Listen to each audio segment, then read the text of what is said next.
교회가 세상을 위해 존재할까요? 세상이 교회를 위해서 존재할까요? 15세기 타락했던 중세 교회는 종교 권력뿐만 아니라 국가 권력까지도 교회가 장악하려고 했습니다. 그래서 교회를 위해서 온 세상이 존재하는 듯한 분위기를 연출했지만 성경은 분명히 말씀합니다. 우리 예수님이 말씀하시기를 교회를 향하여 또 제자들을 향하여 너희는 세상의 빛이다, 너희는 세상의 소금이다. 이 말씀은 성도가, 교회가 세상을 위해서 존재하고 있다는 말씀입니다. 그래서 우리 예수님께서는 부활하신 이후에 제자들에게 나타나셔서 제일 먼저 하신 말씀이 제자들을 세상으로 보내겠다는 말씀이었지요. 오늘 본문 19절에 이날 곧 안식 후 첫날 부활하신 날 주일 저녁이죠. 제자들이 유대인들을 두려워해서 모인 곳에 문들을 닫고 숨어 있었는데 부활하신 예수님은 부활체이기 때문에 몸을 가지셨지만 문을 열지도 않고 쑥 들어오셔서 너희에게 평강이 있을지어다 하고 샬롬 인사의 말을 전하셨습니다. 이 말씀을 하시고 손과 옆구리를 보이셨다는 것은 내가 바로 3일 전에 십자가에 못 박혀 죽었던, 옆구리에 창을 맞았던 그 예수다라는 것을 확인해 준 거죠. 그래서 그 예수님을 본 제자들이 예수님인 줄 확인하고 보고 기뻐했습니다. 모든 의심과 의문이 해결되었습니다.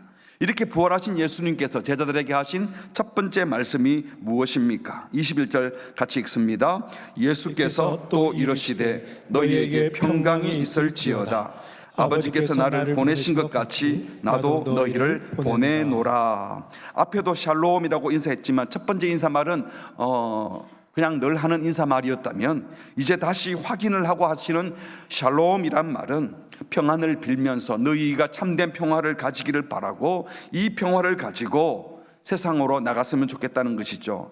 하나님 아버지 성부께서 성자 예수님 나를 이 땅에 보냈던 것처럼 나도 이제 부활한 나를 믿고 알게 된 너희들을 세상으로 보내겠다는 겁니다.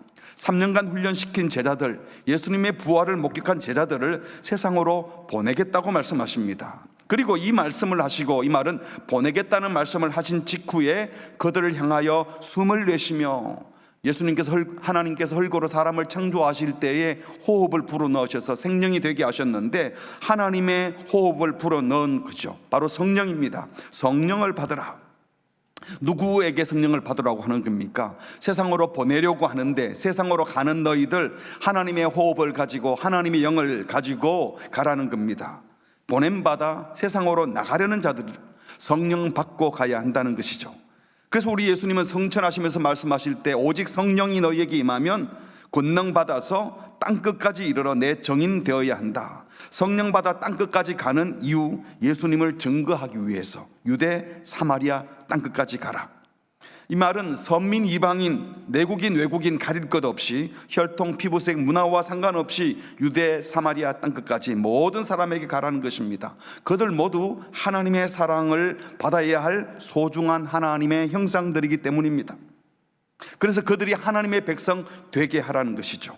마태복음 28장 19절에서도 그러므로 너희는 가서 모든 민족을 제자로 삼아 모든 민족을 제자로 삼기 위하여 세상으로 가라 하시면서 20절에 내가 너희에게 분반 모든 것을 가르쳐 지키게 하라. 지킬 수 있도록 가르쳐 제자를 삼으라. 볼지어다 내가 세상 끝날까지 너희와 항상 함께 있으리라.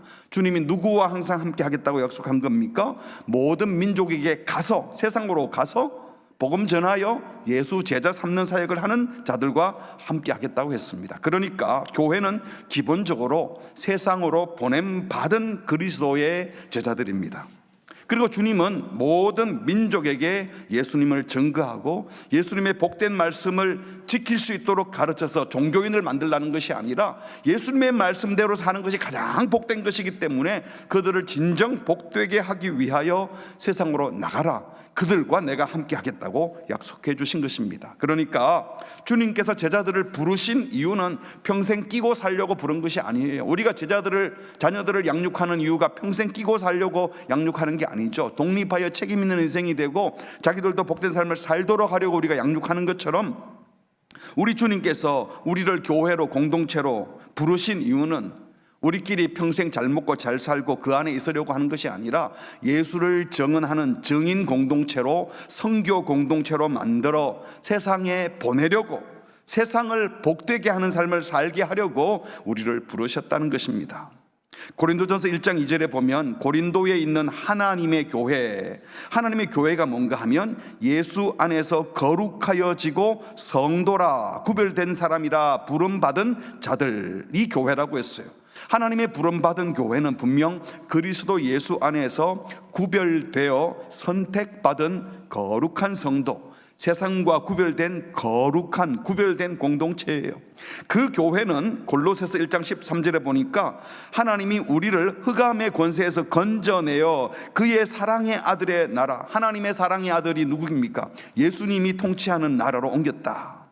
그러니까 세상에서 천국으로, 예수님이 통치하는 나라로 국적을 바뀌어진 자들, 구별된 자들이 바로 성도들입니다. 죄와 구별되고 이 세속적 질서와 구별되고 어둠과 악과 더러움과 분리 혹은 구별된 자들, 그들을 우리가 성도라 부르고 교회라고 부르는 겁니다. 그래서 교회는 분명 구별된 거룩한 공동체입니다. 그렇다면 이렇게 은혜로 부름받은 교회가 거룩한 모습으로 세상에서 보여줘야 될 게 뭘까요?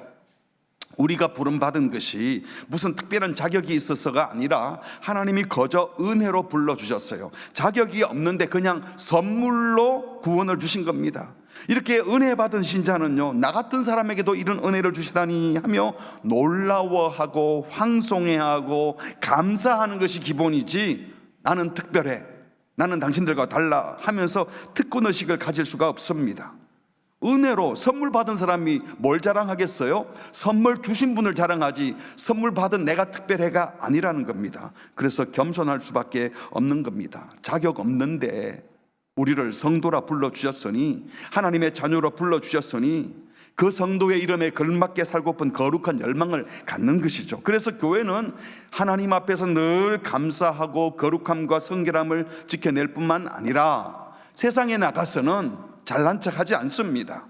한없이 겸손한 모습으로, 저 세상은 지옥의 땔감이고 우리는 특별해가 아니라는 것입니다.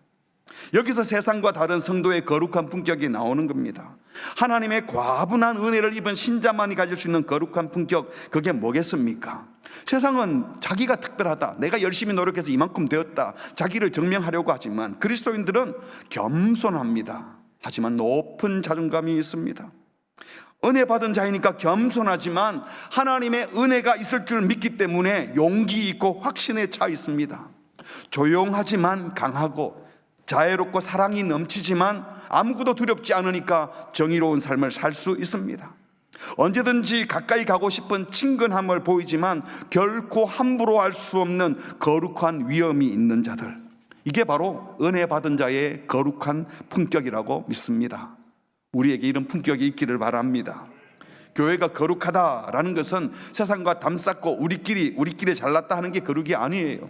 세상과는 분명 다르지만 세상과 담을 쌓지 않습니다. 오히려 세상을 위해서 복된 존재가 되려고, 세상을 복되게 하려고 세상으로 들어갑니다. 그러므로 성도는 탁월한 거룩함을 가지고 세상에 들어가 살아야 합니다. 가끔은요, 하나님의 법이 도덕법, 세상법 위에 있다 그러면서 교회가 우리는 세상법에 안 매일 거다 이렇게 말하는 사람들이 있어요. 그러면서 시민으로 지켜야 될 기본적인 법 질서, 상식적인 질서도 안 지키는 부류가 있어요. 교회 건축을 하면서 하나님의 전을 짓는데 왜 우리가 세상 건축법에 매여야 되고, 주님의 전을 짓는데 소방법에 왜 매여야 되느냐 하고 아무렇게나 건물 지으면 되겠습니까? 안 되는 거죠. 그게 세상을 숭배해서가 아니라 함께 더불어 살아가려고 하나님 주신 일반론적으로 만든 그 법 잘 지켜야 합니다. 그거 무시하는 게 거룩이 아니에요. 하나님의 법을 가진 거룩한 성도는 세상 법도 못 지키는 수준이 아니라 세상 법과 상식을 초월한 고급한 가치를 지닌 자들이에요. 며칠 전에 우리 아이들하고 요 앞에 건널목을 건너려고 하는데 횡단보도에서 빨간불인데 다 건너지 못하여 위험에 처한 할아버지를 봤어요. 일찍 알았으면 우리가 붙들고, 빨간불이지만 중간에 들어가서 모시고 왔을 텐데 어찌 할 수 없는 상황이긴 했습니다. 자, 그럴 때 그 법을 초월해서, 빨간불일 때 건너면 안 되지만 누가 위험에 처했다면 그걸 어기고라도 들어가서 살려내는 것이 초월한 법을 지키는 자의 모습이라는 거예요. 그러나 그런 마음이 있다고 해서 평소에 기본 교통법규 무시하면 그건 그리스도인이 아닌 겁니다. 때로는 우리가 더 큰 사랑을 위해서 더 위로운 상황에서는 그런 규칙을 넘어서는 경우도 있지만, 우리가 고급한 가치를 지니고 있기 때문에 이 세상의 법을 무시하는 것이 아니라 이 세상에서 질서 있게 살면서도 세상 사람들이 볼 때도 그래, 그때는 그럴 수밖에 없었어. 세상이 감히 함부로 할 수 없는, 함부로 비난할 수 없는 그런 거룩한 위엄을 가져야 한다는 것입니다. 그래서 겸손하면서도 정의롭게, 친근하게, 사랑으로 다가가서 세상을 복되게 하는 우리 모두가 되었으면 좋겠습니다. 교회가 이런 복된 모습으로 세상에 존재하면 그냥 그 자체가 세상의 소망이 되는 거예요. 여러분의 존재 자체가 세상 사람들이 볼 때 소망이 되고, 우리 교회의 존재 자체가 세상이 소망을 갖는 공동체가 되기를 주님의 이름으로 축복합니다. 구약에서 하나님께서 이스라엘을 선택하여 출애굽시킨 이유가 뭡니까?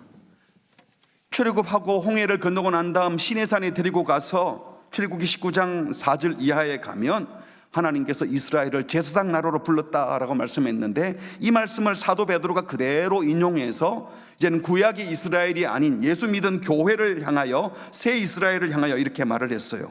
베드로전서 2장 9절입니다. 그러나 너희는 택하신 족속이요 왕같은 제사장들이요 거룩한 나라요 그의 소유가 된 백성이니, 이 말씀은 출애굽기 19장에서 이스라엘을 선택한 목적을 그대로 인용하여 말씀하시면서, 너희를 그렇게 어두운 데서 불러내어 그의 기이한 빛, 오늘 교회에 된 저와 여러분을 그렇게 구원하신 목적은 뭔가 하면, 그렇게 구원해 주신 하나님의 아름다운 덕, 어둠에 있던 우리가 이 환한 빛을 보게 해주신 그 하나님의 놀라운 복음의 빛을 세상에 선포하게 하려고 부르셨다는 겁니다. 다시 말해서 저와 여러분을 구원하시고 부르신 이유는 예배당 안에 가두어두려고 하는 것이 아니라 세상으로 다시 보내어서 어둠에 있는 자들을 건져내려고, 그들에게 하나님의 은혜와 사랑을 전하게 하기 위함입니다. 이런 차원에서 지상의 모든 교회는 세상으로 보냄받은 모든 민족에게 복음을 전하여 세상을 복되게 해야 될 선교적 교회, 미셔널 처치입니다. 교회의 많은 사역 중에 선교가 너무 중요하다, 해외 선교 꼭 해야 된다, 이런 차원의 말이 아니라 교회의 존재 자체가 세상을 위해 존재하고 모든 성도는 세상으로 보냄받은 자라는 이 사명을 가져야 한다는 겁니다. 그렇다면 선교적 교회는 어떤 모습이어야 할까요? 몇 가지로 나누어 묵상하려고 합니다. 첫 번째로, 선교적 교회는 모든 성도가 선교적 사명을 받은 교회입니다. 이게 사명, 영어로 미션이라 그러는데, 이 미션이라는 단어는 라틴어 보내다에서, 샌드에서 나온 단어예요. 우리 모두는 부름을 받았을 뿐만 아니라 하나님의 보냄을 받았다. 누가 나를 보냈냐? 하나님이 보내셨다. 하나님이 사명을 주셨어요. 보낼 때 그냥 보내지 않죠. 목적을 가지고 보냅니다. 우리 모두가 지금 이 세상에서 건강한 몸으로 또는 병든 몸으로 높은 고위관직으로 또는 힘든 일을 하면서든 살고 있는데, 그것이 하나님이 보내어 살게 하셨다라고 한다면 그곳에 사명이 있다는 것입니다. 아무 목적 없이 하나님이 우리를 보낼 리가 없으니까요. 사도 바울이 하나님께서 창세전에 우리를 택하시고 예정하여 구원했다라는 말을 에베소 1장에서 했습니다. 그리고 고린도전서 15장에 보면 그 하나님께서 자신에게 사도의 사명, 즉 하나님의 은혜를 증거할 사명을 주셨는데, 그 사명 주신 것이 바로 은혜라고 고백을 했어요. 사실 우리 모두는 내 증인이 되라 하는 이 증인의 사명을 받은 자들입니다. 만일 우리 모두가 하나님이 보내신 예수의 증인이라면, 정인이라는 것은 말을 해야만 증인이 아니에요. 증인으로 보냄을 받으면, 대사로 보냄을 받으면 그분의 말뿐만 아니라 행실, 살아가는 모습, 그 존재 자체가 대사의 역할을 하는 것처럼 예수를 증거하는 모습을 띈다는 겁니다. 그럼 내 현재 모습, 지금까지 살아왔던 내 모든 삶의 모습들, 건강하게 살았던, 병들에게 살았던, 지금 얼굴이 잘났던 못났던, 건강하든 건강하지 않든, 부하든 가난하든, 실패했던, 왕따를 당해서 죽고 싶을 만큼 힘들었던 순간까지도 지금도 계속 고생하고 있든, 아니면 반대로 남다르게 많이 배우고 학력이 높고 사회적으로 명망 있고 존경받는 인물이든 상관없이 그 모든 상황들이 어떤 상황도 그냥 주어진 것은 없다는 겁니다.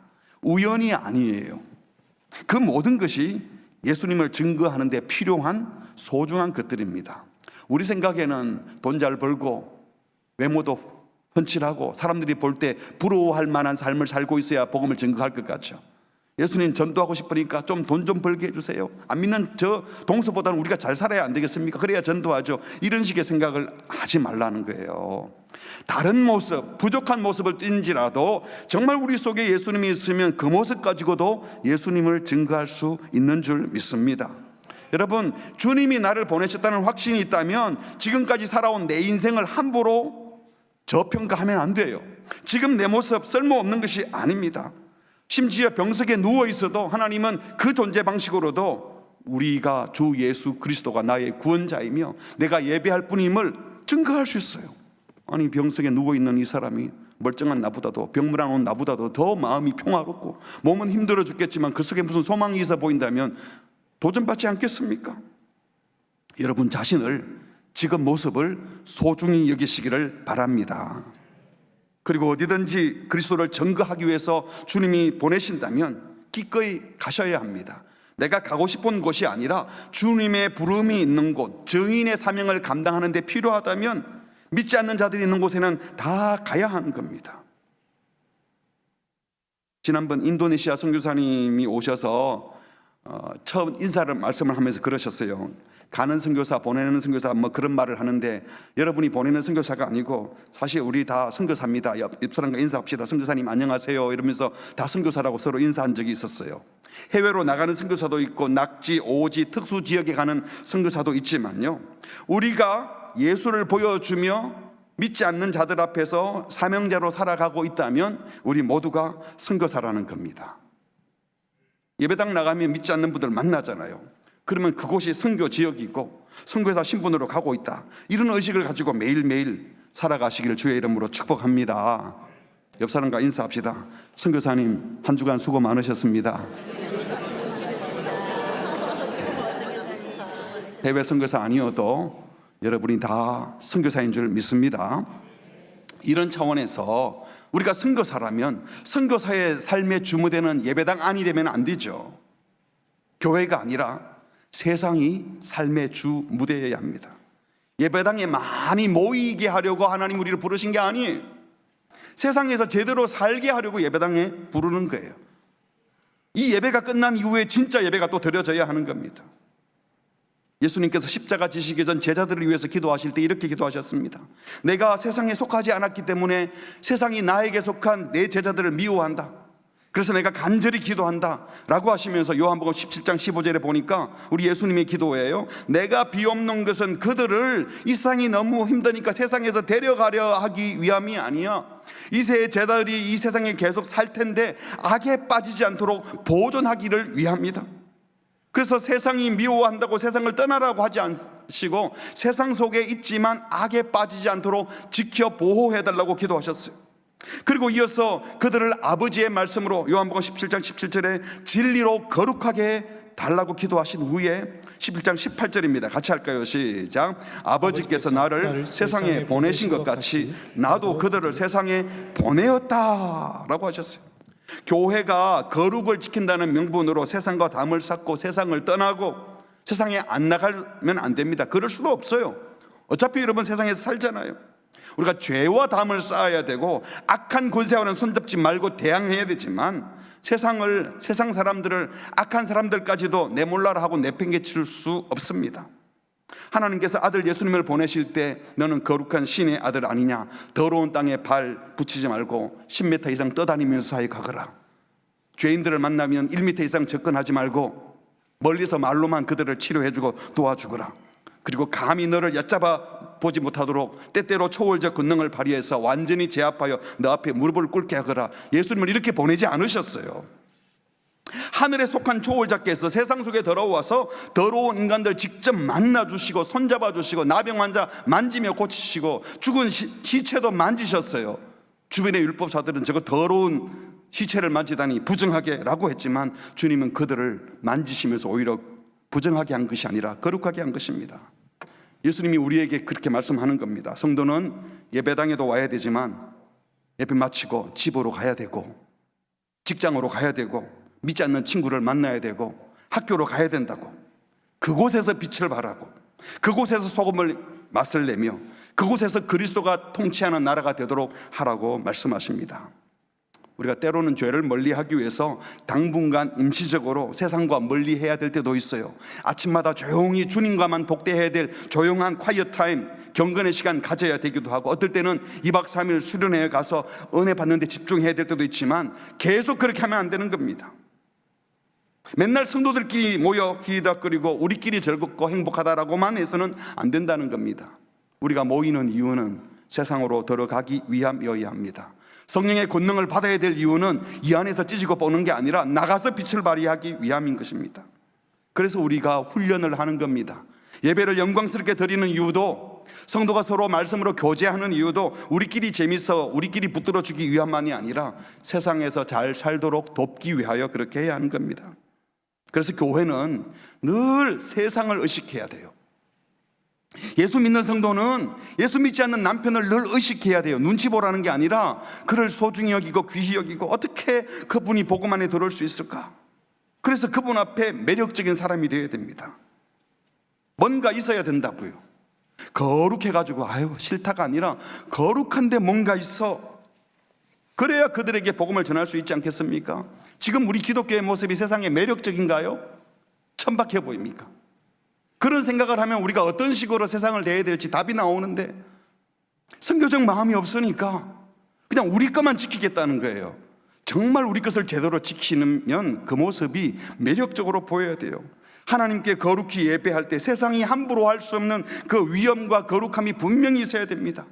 우리 교회에 처음 오시는 성도님들이 뭐가 뭔지는 모르지만 예배 드릴 때 눈물이 났다, 내가 다 알아듣지는 못했는데 뭔가 신비한 뭔가 있는 것 같더라 라는 고백들을 종종 하십니다. 우리가 드리는 예배가 분명히 그러해야 합니다. 그런데 이 교회에서 드리는 예배만이 아니라 우리의 모습이 그러해야 해요. 세상에 들어갔을 때 자기들이 알 수 없는, 교인들이 가지고 있는 그 신비함, 또 다른 종류의 기쁨, 우리가 느끼지 못하는 평화로움, 어떻게 저 가운데 만족할 수 있지? 무슨 감사가 있다는 거야? 뭐지? 진짜 그런가? 하고 이상히 여길 수 있어야 한다는 것입니다. 그런데 그 매력의 핵심이 무엇이겠습니까? 그것은 우리가 고상하다는 것이 아니라 예수님의 향기를 드러내는 건데, 예수님이 어떤 말씀을 하셨습니까? 인자가 온 것은 섬김 받으려 하지 않고 내 목숨 내놓아서 대속제물 되려고 왔다. 예수님의 향기는 섬김입니다. 세상은 다 섬김 받고 많이 갖고 높은 자리에 올라가고, 그래서 힘을 부리면서 나 이 정도 괜찮지 하고 어깨 힘주면서 잘 살았다고 말하려고 하는데 그 반대인 거예요. 그러면서도 행복해 한다는 거예요. 그러면 그 사람들이 특별하게 여기지 않겠습니까? 우리도 그렇게 세상으로 가야 한다는 거죠.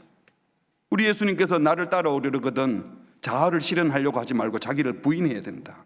빌립보서 2장에서 이 마음, 즉 그리스도 예수의 마음을 품어야 되는데, 예수님의 마음은 하나님의 본체인데도 그것을 스스로 포기하고, 7절에 보니까 자기를 비워 종의 형체를 가져서 하나님이 뭐처럼 되셨어요? 사람들과 같이 되고 사람의 모양으로 나타나 자기를 높인 게 아니라 낮추시고 죽기까지 복종하셔서 십자가에 죽으셨다. 이 마음, 겸손함, 낮아지심, 고통과 수치를 당하심으로 우리를 살려주시는, 그래서 우리 죄값을 다 치르는 그 예수님을 본받아야 한다는 거죠. 요즘 정치권에 보면 남의 죄값을 치러주려는 사람이 아무도 없어요. 자기 죄도 남에게 떠넘기고 책임 안 지려고 해요. 왜? 복음이 없으니까 그러는 겁니다. 예수 믿는다고 하면서도 그 마음속에 주님이 누군지 모르니까 그냥 내가 살려고 온통 발버둥 치는 말들과 행실을 하지 않습니까? 그런 세상을 향해서 그것을 넘어선 모습을 보여주라는 거예요. 우리 예수님은 죽기만 하신 것이 아니라 부활하셨어요. 사망 권세를 깨뜨리고 악을 멸하시고 죄를 멸하시고, 그래서 죽음과 부활로 공평과 정의를 이루어내시고 참된 평화는 이런 식으로 온다고 보여주신 것입니다. 세상은 힘으로, 권력으로, 군대로, 돈으로 평화를 이루겠다고 하지만 우리 주님은 죽음으로 그리고 부활하심으로 참된 평화를 우리에게 소개하시고 샬롬이라고 말씀하지 않았습니까? 선교는 서양 문화를 전하고 세련된 문화를 전하는 것이 아닙니다. 서양 선교사들이 그런 실패를 많이 했지 않습니까? 문화 제국주의, 자기의 우수한 문화를 저급한 사람들에게 가서 고급한 문화로 바꿔주는 것이 마치 선교인 것처럼. 선교는 더 고상한 우리가 저급한 그들을 계몽시키는 것이 아닙니다. 사도 바울이 말하지 않았습니까? 우리는 우리를 전파하는 것이 아니다. 고급스러운 우리를 전파하는 것이 아니고 오직 그리스도 예수가 우리의 주인이라는 것과 예수님이 우리의 주인이기 때문에 우리가 여러분들의 종이 되는 이 모습을 보여주고 싶습니다. 이것이 바로 성도가 세상에 보여주어야 될 향기이고 세상 질서와는 전혀 다른 질서를 보여주는 매력이어야 한다는 것입니다. 또한 선교적 교회는요, 예배당에 사람을 많이 모으기보다도 성도들을 어떻게든 삶의 현장으로 보낼 것인가, 세상으로 들어가도록 하는 데 힘을 써야 하는 겁니다. 교회가 좋은 프로그램 마련하고 좋은 시설 마련하고 또 소문 듣고 그 교회에 무슨 교육 프로그램이 좋대, 예배가 좋대, 그 좋은 프로그램 나도 참여하고 싶어, 뭐 이렇게 하는 것도 어느 정도 필요해요. 하지만 선교적 교회, 선교적 삶을 사는 성도는 이 땅의 시민으로 살아가는 삶의 현장에서 잘 살 수 있도록 비기독교인들을 만나는 그 삶의 현장에서 정말 하나님을 경외하는 삶이 어떤 것이고 대한민국에 살지만 천국 백성으로 생각하고 살아가는 삶을 보여주도록 세상으로 자꾸 보내야 됩니다. 이렇게 삶으로 예배하며 예수의 정인으로 살아갈 때 세상 사람들이 저 사람들이 믿는 게 뭐지? 일요일마다 교회 간다는 것 같은데 거기서 뭘 하는 거야? 그것 때문에 저런 식으로 사나? 어떻게 우리랑 다르지? 이걸 보여주는 것이 선교라는 겁니다.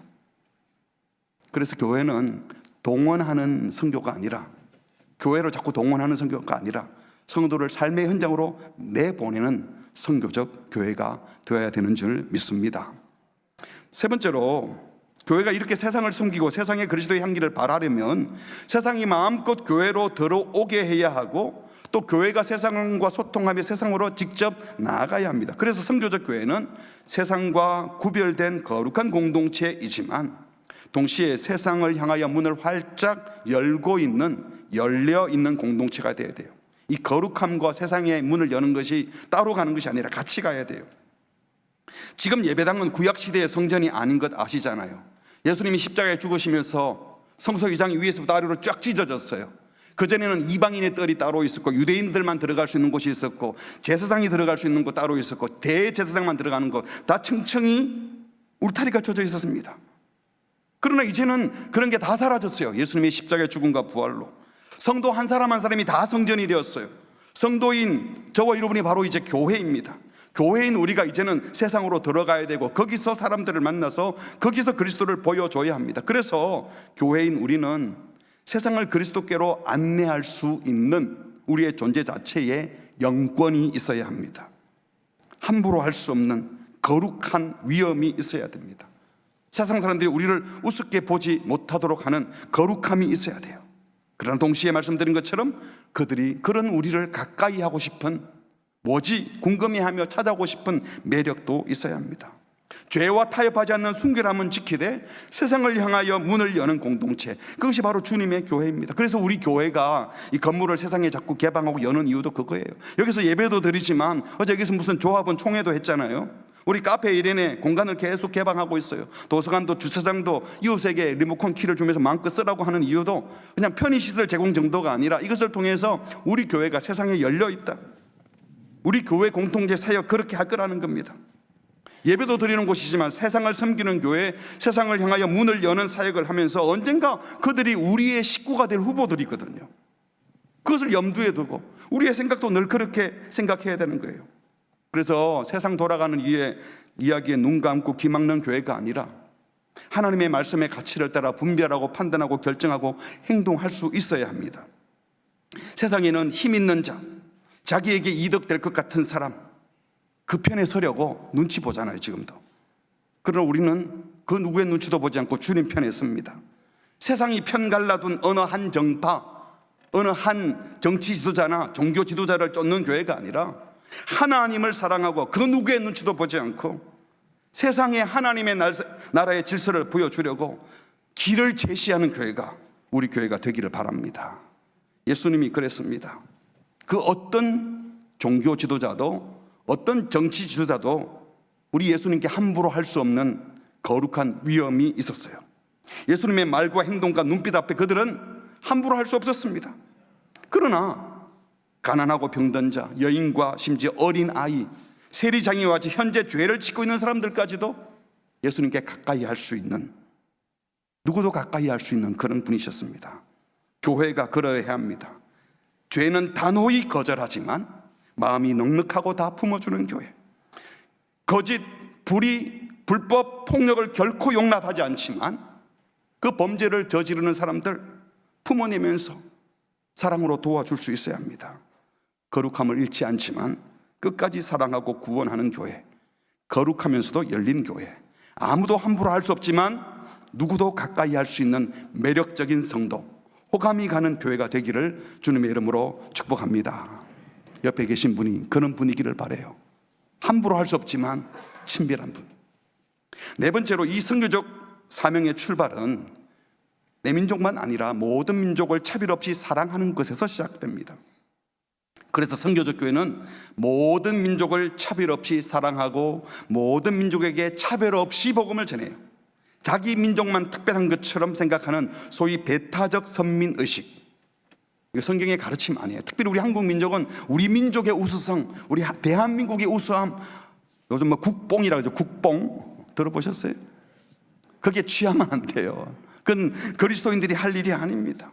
신명기 7장에 보면 하나님께서 이스라엘을 택하신 이유가 그들의 뭐 숫자가 많거나 그들에게 무슨 특별한 이유가 있어서가 아니다. 8절에 보니까 다만 하나님이 그들을 사랑해서, 또 조상들에게 했던 약속 때문에 하나님 당신의 약속을 지키려고 그냥 택했어요. 하나님의 일방적인 사랑으로 택해 주셨어요. 그리고 하나님께서 이스라엘 택하신 이유는 출애굽기 19장 6절, 우리 같이 읽죠. 시작. 너희가 내게 대하여 제사장 나라가 되며 거룩한 백성이 되리라. 너는 이 말을 이스라엘 자손에게 전할지니라. 제사장 나라, 이스라엘을 모든 민족들이 하나님의 복을 받게 하는 세상을 위한 통로로, 제사장 나라로 삼으려고 택했다고 했습니다. 사랑하는 성도 여러분, 선교적 교회는요 오직 예수님만이 유일한 구원자 있음을 믿습니다. 하지만 그 예수님이 유대인이나 한국인만을 위한 예수님이 아니라 모든 인류를 위한 것임을 믿습니다. 그래서 선교적 교회는 인종, 민족, 언어, 피부 색깔, 문화, 심지어 종교와도 상관없이 모두 다 하나님이 사랑하시는, 하나님의 구원이 필요한 자임을 믿습니다. 중국을 미워하면 안 돼요, 여러분. 일본을 미워하면 안 되는 거예요. 중동의 이슬람 국가 우리가 선교사 보내고 있잖아요. 그런데 왜 미워합니까? 북한의 백성들도 복음 듣고 주님 앞으로 나아올 수 있도록 도와야 됩니다. 저 북한의 사악한 정권, 지금 이 남한에도 사악한 지도자들, 하나님이 정의롭게 심판하시기를 기도하지만 동시에 그들도 심판받기 전에 회개하고 구원받기를 구해야 하는 것입니다. 선교적 교회를 지향하는 그리스도인이라면 우리 민족의 탁월성만 주장하고 타민족, 타문화 무시할 수 없어요. 존중해야 합니다.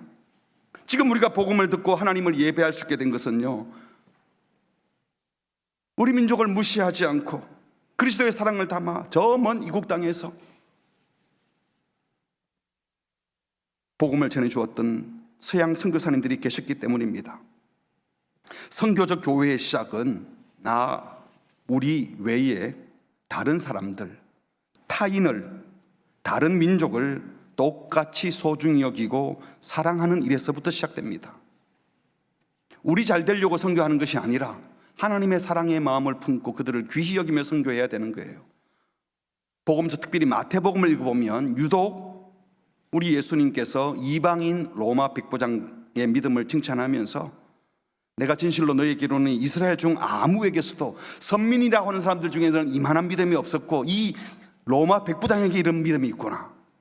또 거라사 지방에서 귀신 들린 사람, 그러니까 귀신 들린 이방인 한 명 고치려고 이방 땅으로 건너가서 거기 돼지떼 2,000마리 죽이고라도 귀신 들린 이방인 한 명 구원하셨어요. 오병이어만 행하신 것이 아니라 칠병이어는 이방 땅에서 일부러 그런 이적을 똑같이 행하셨어요. 성취하시면서 주신 예수님의 말씀도 모든 민족 제자 삼으라, 마가복음 16장에서도 온 천하에 다니면서 만민 모든 민족에게 복음을 전파하라. 누가복음 24장 47절에서도 예루살렘에서 시작된 이 복음이 회개가 모든 족속에게 전파되어야 된다. 사도행전 1장 8절에서도 성령 받으면 권능 받아서 예루살렘 유대만 아니라 사마리아 그리고 땅 끝까지 가서 증인되어야 된다라고 하셨어요. 예루살렘과 온 유대와 사마리아와 땅 끝까지 증인되라는 예수님의 유언을 생각하면 우선순위가 있는 듯 여겨지죠. 분명 내 가족 먼저 복음 전해야 되고 그 다음 내 이웃, 가까운 내 민족에게 복음을 전해야 되는 우선순위가 있는 것 맞아요. 그러나 이 말이 내 가족 다 예수 믿고 나면 이웃에게 전하고 우리가 사는 동네 다 예수 믿으면 그 다음 동네 가고 이게 아닙니다. 사도들이 예루살렘의 선교가 끝나서 사마리아 사람에게 간 겁니까? 사마리아가 다 믿으니까 이방 땅에 간 겁니까? 아니잖아요. 오늘 우리가 복음 듣고 구원받아 천국 백성 되어 살 수 있는 것도 자신들의 편안했던 삶에 안주하지 않고 자기 나라에도 여전히 복음 들어야 될 사람들이 있음에도 불구하고 어떤 분은 자기 가족에게도 아직 다 예수 믿지 않는 상황에도 머나먼 이국 땅 척박했던 조선 땅까지 와서 복음을 전해 주셨던 선교사님들의 헌신 때문이었습니다. 선교적 교회를 꿈꾼다면 가까운 것 먼 곳 가리지 않고 복음이 시급히 필요한 곳이라면 우리가 가까운 아시아에만 선교사를 보내는 것이 아니라 저 남미에도 아프리카에도 우리 선교사를 파송하고 후원하고 있지 않습니까? 복음이 시급히 필요한 곳이라면 주님이 가라 하시면 어디나 가고 보내고 함께하는 교회가 되어야 되는 줄 믿습니다. 또한 선교적 교회를 꿈꾼다면 우리 교회, 우리나라, 우리 민족, 특별히 우리 한국 사람들이 우리라는 말을 좋아해요. 자기 부인들도 내 부인 안 그러고 우리 부인 공유하는 겁니까?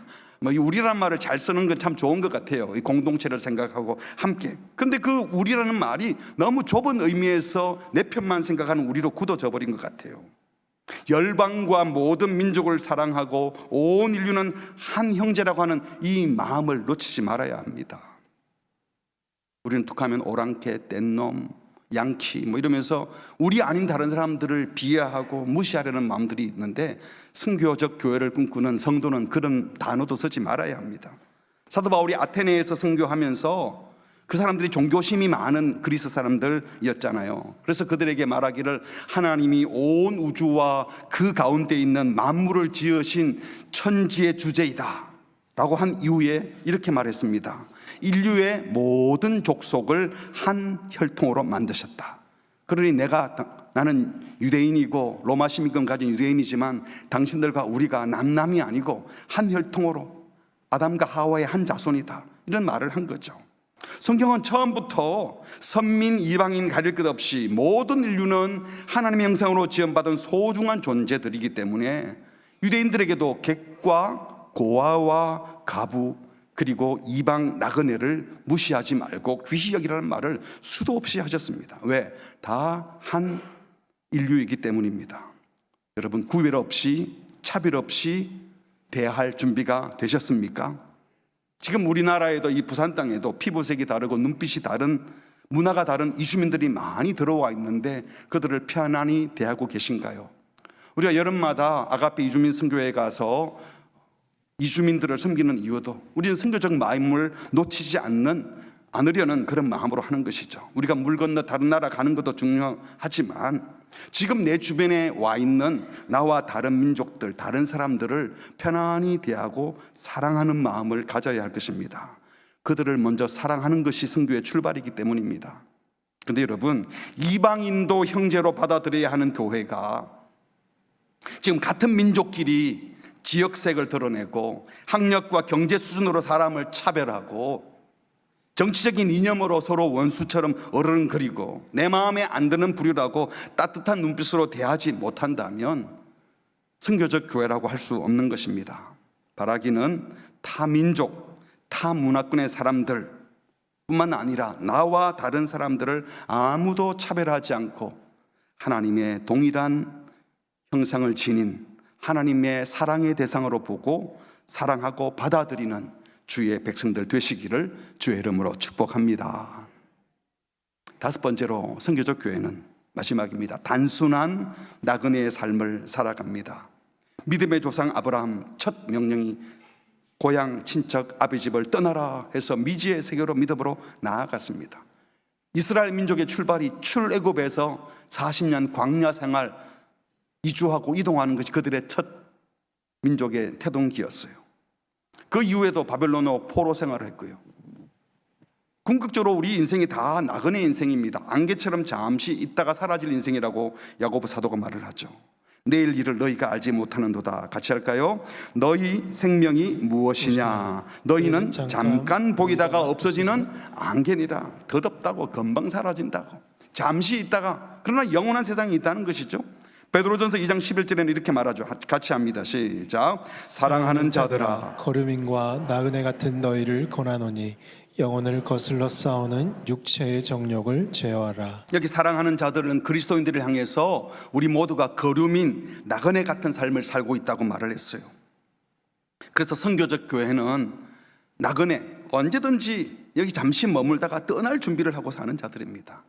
근데 우리는 정처 없는 나그네가 아니죠. 주님의 부름을 받고 사명을 갖고 가라는 곳에 가는 겁니다. 근데 언제 떠나라 할지 모르기 때문에 늘 떠날 준비를 하고 산다는 거죠.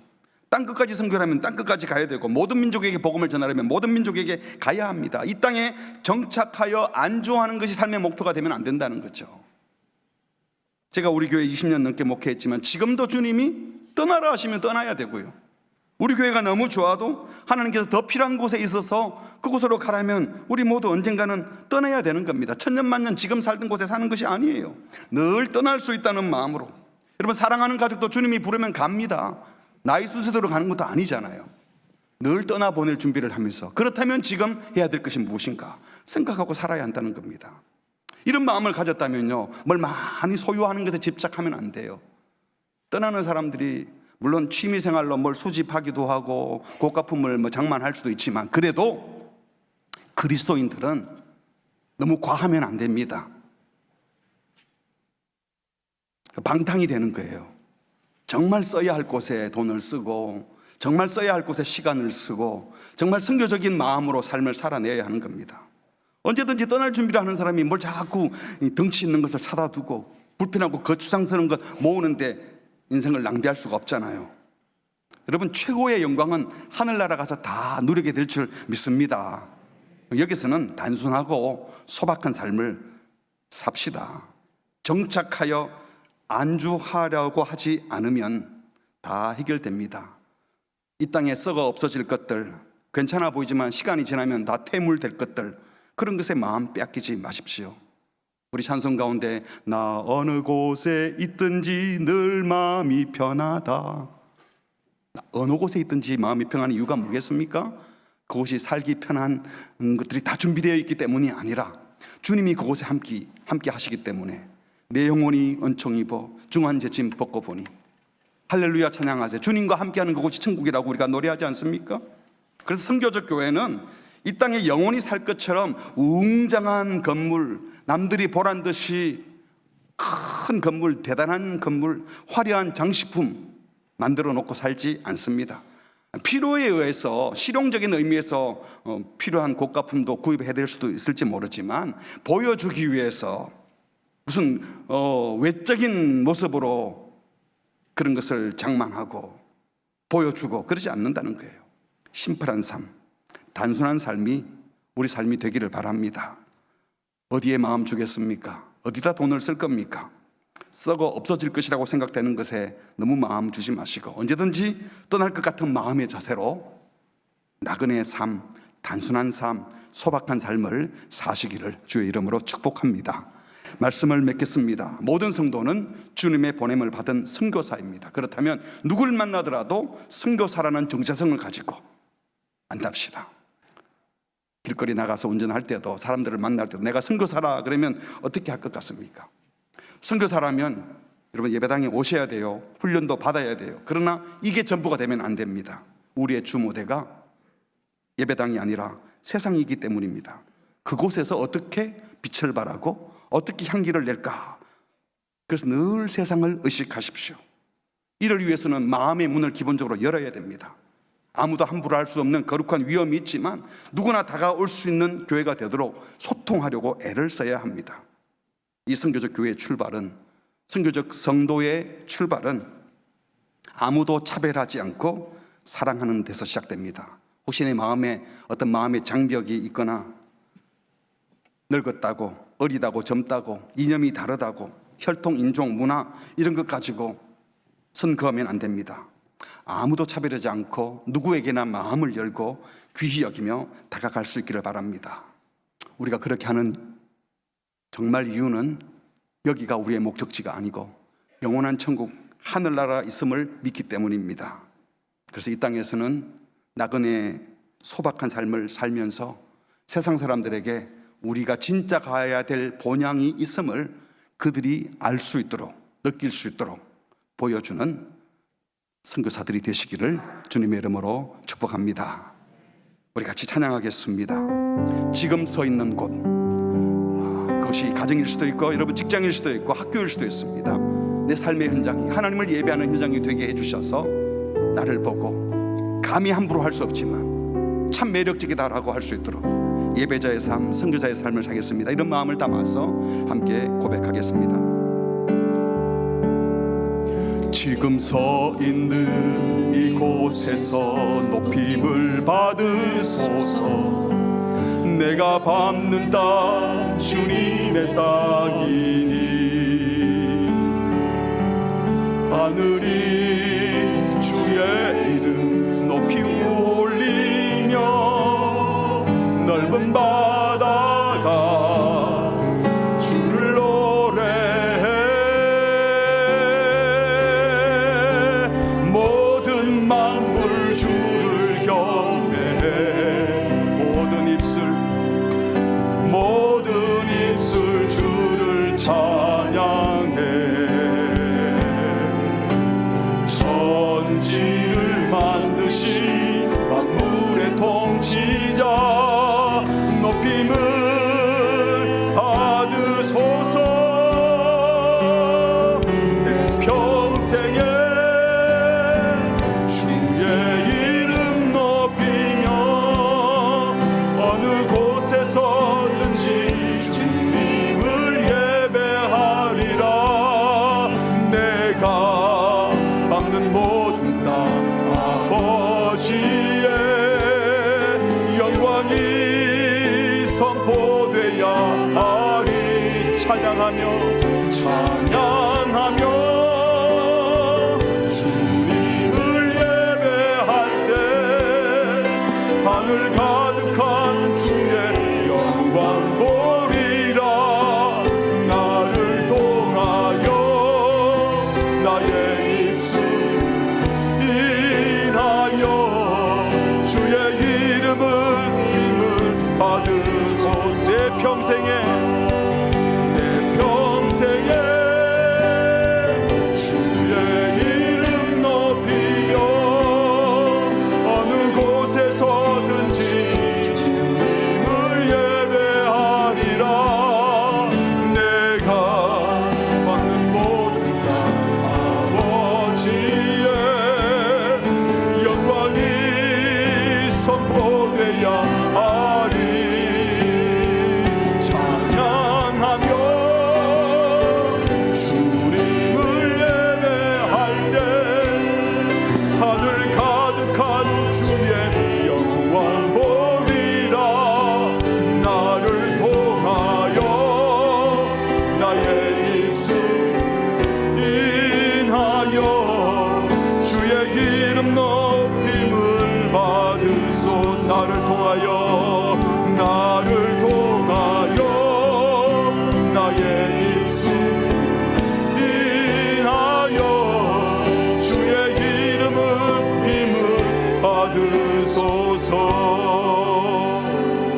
우리 같이 기도하겠습니다. 지금 우리 한국 교회를 보면서 어떤 마음이 드십니까? 선교적 교회인가요? 세상 사람들이 볼 때 매력적인가요? 함부로 할 수 없는 거룩한 위험이 있습니까? 지금 비난과 조소의 대상이 되고 교회를 우습게 여기고 목사를 얼마나 우습게 여기면 무슨 이상한 짓거리 하는 그 이름이 무슨 목사방이래요. 세상이 지금 목사를 그렇게 생각하고 교회를 그렇게 생각하는데 어떻게 선교가 되고 복음이 전해지겠습니까? 이 시간 기도할 때 주님, 한국교회를 불쌍히 여겨주시고 우리 모든 성도들이 정말 선교적 사명을 가지고 우리가 가진 이 놀라운 복음, 썩지 않고 더럽지 않고 쇠하지 않은 하늘 유업을 받은 자들, 죽음 이후가 끝이 아니라 영원한 천국이 있다는 이 믿음을 가진 자들이 어떤 식으로 생각하고 판단하고 어떻게 살아가는지 보여줄 수 있도록 주여 세상 앞에 매력적인 교회가 되게 하시고 세상이 함부로 할 수 없는 거룩한 위엄이 있게 하시고 세상과 담쌓지 않고 세상과 소통하며 살아가는 선교적 교회가 되게 해주십시오. 아무도 차별하지 않고 복음을 전하려고 애쓰는 교회로 보여지게 하여 주시옵소서. 교회가 축축하고 모으는 교회가 아니라 언제든지 떠날 준비를 하는 나그네의 삶을 사는 교회로 보여지게 하여 주시옵소서. 우리 교회, 우리 존재 자체가 우리 한 사람 한 사람이 선교적 삶을 살아낼 수 있도록 주여 은혜를 주시옵소서. 다 함께 합심으로 기도하시겠습니다. 하나님 아버지, 오늘 우리에게 말씀을 주셔서 감사합니다. 우리 모두가 세상으로 보냄받기 위하여 부름받은 주님, 보냄받은 자의 사명을 잃어버리고 세상 앞에 선교사로 살고 있다는 사실을 잊어버리고 마치 여기가 전부인 것처럼 내 세상이 전부인 것처럼 이 땅이 전부인 것처럼 살았던 우리를 용서하여 주시옵소서. 한국교회가 하나님 앞에 바로 서지 못하고 거룩한 위엄을 잃어버렸습니다. 하나님 조롱거리가 되고 조소거리가 되고 있습니다. 선교적 삶을 살기는커녕 주님의 이름을 욕되게 하고 복음을 매력적으로 만들기는커녕 하나님이여 누추한 대상이 되어버렸습니다. 주여 불쌍히 여겨주시옵소서. 다시 정신 차리고 회개하고 일어나게 하여 주시옵소서. 하나님 본질을 붙들게 하여 주시옵소서. 이 예배를 소중히 여기게 하여 주시옵소서. 우리의 삶에 거룩함이 있게 하여 주시옵소서. 그러면서도 세상을 향하여 거룩한 주의 위엄을 전하며 거룩한 주의 복음을 소통할 수 있는 통로가 되게 하여 주시옵소서. 아무도 차별하지 아니하고 살아갈 준비가 된 교회, 하나님 세상에 참된 소금과 빛의 거를 감당하는 교회, 하나님의 천국의 복음의 아름다움을 증거하는 교회가 될 수 있도록 주여 은혜를 베풀어 주시옵소서. 오늘 우리 모두의 삶이 선교의 삶이 되게 하여 주시옵소서. 주님 도와주시옵소서. 우리를 불러주셔서 감사합니다. 아무 자격 없는 우리를 자녀 삼아 주셔서 감사합니다. 이 황당한 은혜를 받은 우리들인데, 이 값없이 주신 이 놀라운 은혜를 받았는데 이 놀라운 은혜에 감사하며 더 겸손함으로 세상으로 나아가게 하여 주시옵소서. 그래서 우리가 가진 소망이 무엇인지, 우리가 궁극적으로 살아가는 삶의 이유가 목적이 무엇인지 세상이 보고 부러워하는 것이 아니라 매력으로 다가오고 그 세상이 우리를 향하여 소망을 가질 수 있도록 궁금해서 물어오게 하는 우리 교회, 우리 성도들 되게 하여 주시옵소서. 교회가 모으고 동원하고 쌓는 교회가 아니라 세상에 들어가고 문을 열어놓고 초청하고 들어가서 그리스도를 증거하고 보여주는 선교적 교회, 소통하는 교회들 되게 하여 주시옵소서. 세상이 교회가 차별하는 공동체처럼 보여지고 있습니다. 아무도 차별하지 않고 기꺼이 사랑하는 교회로 보여지게 하여 주시옵소서. 교회가 세상의 소망 둔 것처럼 보이고 있습니다. 주님, 교회가 하늘의 소망을 둔 것으로 보여지게 하여 주시옵고 우리 모두가 그렇게 단순하고 소박한 나그네의 삶을 살게 하여 주시옵소서. 예수님의 이름으로 기도합니다. 아멘.